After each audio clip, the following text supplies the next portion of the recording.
The fighting pride of Omaha.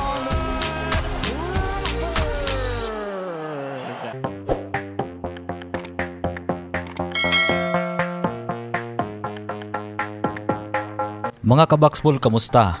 Mas lalo pang sumikat ngayon ang pangalan ni Terence Crawford dahil sa marami nitong tinalong kampyon at ang latest lang na laban niya ng magaling na kampyon Errol Spence na walang hirap na kanyang pinabagsak, at sa kasalukuyan din mainit ngayon ang pangalan niya dahil maraming inis sa katayuan nito ngayon sa welterweight. Tingin kasi sa marami ay hindi pa talaga nasusubukan si Crawford, kaya mahirap daw sabihin na siya ngayon ang number 1 pound for pound fighter dahil sa kalidad ng mga kinakalaban. Ngunit balikan natin ang isang tagpo kung saan hinirang si Crawford na hari sa kanyang dibisyon. Taong 2014 nang mapanalunan ni Crawford ang unang titulo, at yan ay ang WBO lightweight title kontra ito sa Britona na si Ricky Burns.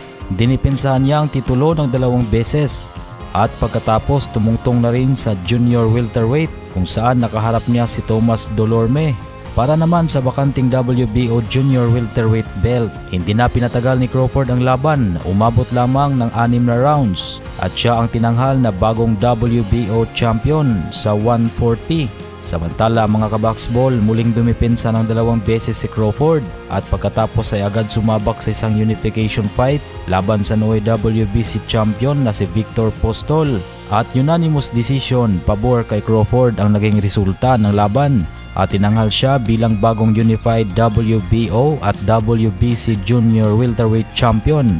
Taong 2016 ang lumikha ng ingay sa bansang Russia ang Namibian boxer na si Julius Indungo, at dumating ang araw na maaari nitong itapat kay Terence Crawford. Nang magharap ng dalawa sa simula ng round ay kaagad pumasok na southpaw si Crawford. Ito ay para kontrahin din ang southpaw stance ni Indungo. Kung matatandaan niyo ay talagang original orthodox itong si Crawford, ngunit dahil nga sa na-master na niya ang pagpapalit ng stance, kaya niya nang lumaban orthodox man o southpaw na hindi napapagod sa magkabilang kamay.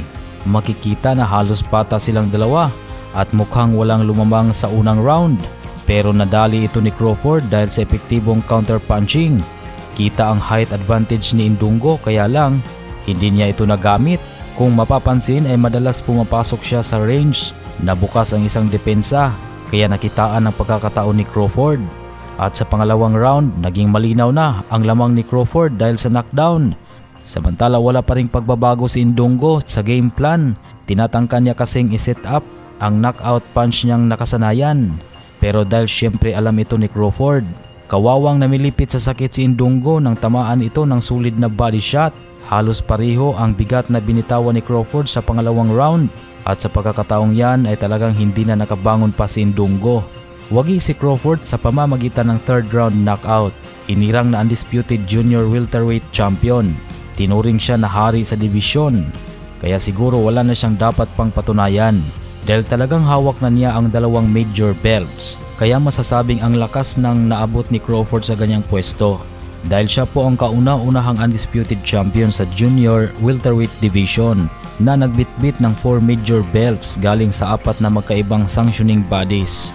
At kasunod nga dahil sa nilampaso na nito ang junior welterweight, umakyat na si Crawford sa 147 o welterweight division. Kaya knockout dito, knockout doon ang ipinakita ni Crawford, at talagang sinagad na niya at pinatunayan na isa siya sa mga matataas na welterweight champion ngayon. At pagdating ng oras sa nangyaring laban nito kay Errol Spence, na agad nitong pinahirapan si Spence at nagtapos sa TKO ang desisyon, ay dito mas lalong sumikat at napatunayan ni Bud Crawford ang kanyang galing at abilidad sa mundo ng boxing, na ngayon ay kabang-abang ang harapan ng 2 legend na ating pambansang kamao Manny Pacquiao.